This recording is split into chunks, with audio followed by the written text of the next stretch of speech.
Now, you may remember a while back, Jacob made an announcement that Channel Frederator was looking for a few good conspirators to join Jacob and Justin on Cartoon Conspiracy. That's where I come in. Hi, I'm Akeem, one of the new conspirators here to infiltrate your brain and fill it with mind-bending new ways to think about cartoons. First up, Sandy Cheeks, the Treedome-dwelling, science-loving, karate-chopping squirrel from the Lone Star State of Texas, currently calls Bikini Bottom home.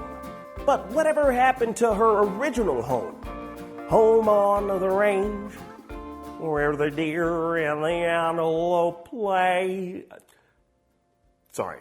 Sandy's original plans were to study sea creatures and their lifestyles, but after 11 seasons of foam karate choppers, jellyfishing, and the occasional movie tie-in, it's safe to assume she's learned all there is to learn about the daily lives of SpongeBob and his ragtag group of sea dwellers. So what's the true reason as to why a cute, acorn-loving rodent like Sandy is living underwater? Well, in today's episode of Cartoon Conspiracy, that's what we're setting forth to find out. So I hope you're ready, kids! I can't hear you! This is where you say, aye, Captain. Yeah, let's go. Now, Sandy Cheeks is arguably one of the smartest, most level-headed inhabitants of Bikini Bottom. Known for her many inventions, she's considered a scientist of sorts. But how does an inventor of her caliber find her way to the bottom of the sea? Not much is explained about Sandy's presence or her past when we first meet her in Season 1 of the episode entitled Tea at the Treedome. It's not until Season 4 in the episode entitled Chimps Ahoy that we're given a bit of background as to why Sandy just might be living underwater. We find out she works for a company called Treedome Enterprises Limited, a housing co-op ran by a bunch of apes. Literally. The board of directors are a trio of chimpanzees named Professor Percy, Dr. Marmalade, and Lord Reginald. We find out these are Sandy's bosses and the figureheads responsible for funding Sandy's living and research under the sea. Now, throughout this series, we've seen Sandy invent numerous things, such as robots, rockets, and sponge finders. We've never questioned why she did it, only basked in how cool her inventions were. We were never really given a reason to really ask the question, until those monkeys decided to swing on into town. Now, the presence of Professor Percy, Dr. Marmalade, and Lord Reginald weren't met with open arms on Sandy's end in this particular episode. We saw Sandy was grief-stricken and considered herself a failure as an inventor. She felt none of her inventions and achievements would meet the approval of her chimpanzee beneficiaries. Chimpanzee beneficiaries. Can you believe that's a thing? The question to ask ourselves at this point is, why would Sandy think none of her inventions, none of the things she's invented to this point would meet the approval of her beneficiaries? To answer that question, let's list off some of her inventions, shall we? A sponge tracker, a wooden airplane, a knockout ray, an acorn monster, a molecular separator, laser pants, a fully automated nutcracker. I could go on. All good inventions in their own right, yes, but what good would these serve seemingly sophisticated primates? I mean, a sponge tracker and fully automated nutcracker sound awfully specific, and I wouldn't perceive either of those inventions to be groundbreaking or warrant the investment. But Professor Percy, Dr. Marmalade, and Lord Reginald gave in to their primitive traits by mistaking Sandy's fully automated nutcracker as a fully automated banana peeler, thus giving her a raise and 20 more years of employment in the Treedome, which I guess could be subliminally perceived as 20 more years of SpongeBob episodes. Yikes. Though secretly, I would love that to be true. Satisfied with this new invention, the chimps scurry on off in their submarine to drier land, all while mentioning other chimpanzee-related inventions for Sandy to explore in her future tinkering. Underneath the acorn jokes and poop-throwing references scattered throughout this particular episode, we're given a lot to work with as to why Sandy just might be living underwater. Let's take a look at the facts. She works for a company that supposedly finances inventors to occupy Treedomes to make modern breakthroughs in chimpanzee-related research. I mean, that's what we're able to garner if we take these findings on surface value. But let's swim away from the shallow end of thinking about this and dive a little deeper, shall we? The key to why Sandy lives underwater lies in finding out more information pertaining to her chimpanzee beneficiaries and why they'd want to fund such a project involving a squirrel. Now, there's not much information out there as to the backgrounds of Professor Percy, Dr. Marmalade, and Lord Reginald, so we'll more than likely have to make some assumptions based on what we know about chimpanzees in the real world. In the year 1923, American psychologist Robert Yerkes purchased a young bonobo and chimpanzee for research, so that he could study them into maturity. This was a man who dreamed of creating the ideal chimpanzee servant of science. Sounds screwed up, doesn't it?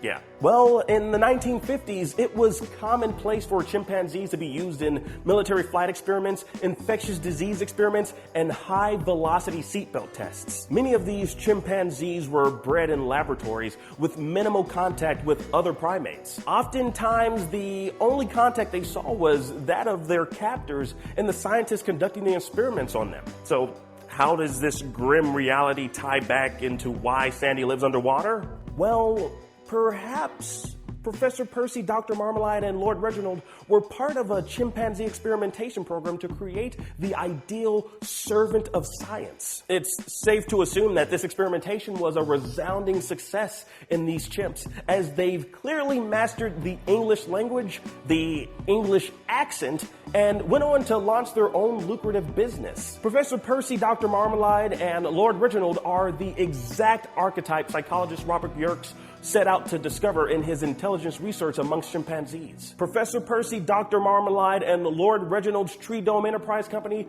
could be considered a byproduct of learned behavior, mimicking that of their former captors and the scientists that possibly performed experiments on them, which is possibly a contributing factor to their intelligence.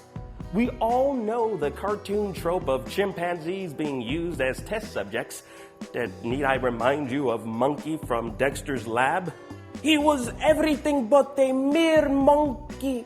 And so were Professor Percy, Dr. Marmalade, and Lord Reginald, who potentially, because of their learned behavior, mimicked the behavior of their former captors by setting up biodomes to emulate the experiments and the environments they were placed in with their own test subjects. Now, the test subjects for their very own experimentation program would have to be something smaller than them, a creature they might consider subservient to primates. Now, following the natural progression of test subjects in scientific research typically finds us looking at rodents. Of course, when you think of rodents as test subjects, you immediately think of mice and rats.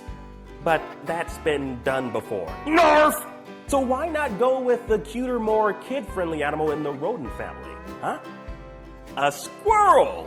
So the reason a little lassoed twirling squirrel from Texas lives in an underwater tree dome, technically isolated from other air-breathing creatures and paid to make groundbreaking inventions, is because, well, she's part of an intelligence program. An intelligence program that borrows certain aspects from her chimpanzee beneficiaries' very own intelligence program that was implemented on them by human scientists. It's like the old saying goes, monkey see, monkey do. It's also possible that Professor Percy, Dr. Marmalade, and Lord Reginald created this particular cooperative so that they could have these test subjects creating inventions, so that they can in turn take credit for them. After all, they're paying Sandy and keeping her employed for 20 years. Think about how odd it is to say you're employing someone for 20 years. I don't think that's how employment works. If it is, Channel Frederator, employ me for 20 years, please. So how does all this hold up? Well, pretty well, actually. If you take a look at the hierarchy of animal test subjects in labs, usually chimpanzees are at the top due to their similarities to humans. The smallest test subjects are typically mice and rats. With squirrels being within the rodent family, this fits right into the narrative set up in this particular video. Sandy's chimpanzee beneficiaries are a direct product of learned behavior from their captors, and Sandy is the very same with the chimpanzee beneficiaries being her captors. Of course, the word captors is used loosely in this sense. Speaking in cartoon terms, Sandy is held captive as much as Pinky and the Brain were. You can roam the world if you want to, but you'll always come back to your glass prison under the sea. I mean, Sandy had the opportunity to go home in season 1, but SpongeBob convinced her that everything's better down where it's wetter. Wait, this is the wrong franchise. Sorry. Looking at Sandy Cheeks as an experimental test subject makes sense. She's smart, invents crazy contraptions. I mean, honestly, the more you think about it, her life kind of parallels that of Brain from Pinky and the Brain. Aside from the whole world domination angle, of course. Unless she plans to rule the 7 seas. Though it may seem as though it is as much of Sandy's choice to stay in her Treedome, the truth of the matter is she's part of an experimental intelligence program. The second she stops producing inventions, her funding is cut and she gets kicked out of the treehouse. Like a girl getting kicked out of the He-Man Woman Haters Club. That's a Little Rascals reference. It was a show from the 1920s. There was a movie in the 90s. No? Okay, never mind. The fact that we're left to speculate this much about Sandy Cheeks' reasoning for living underwater says a great deal about a show that's been on air for 11 seasons. For one, they haven't given us much to go on regarding Sandy's background, but there's potentially a reason for that.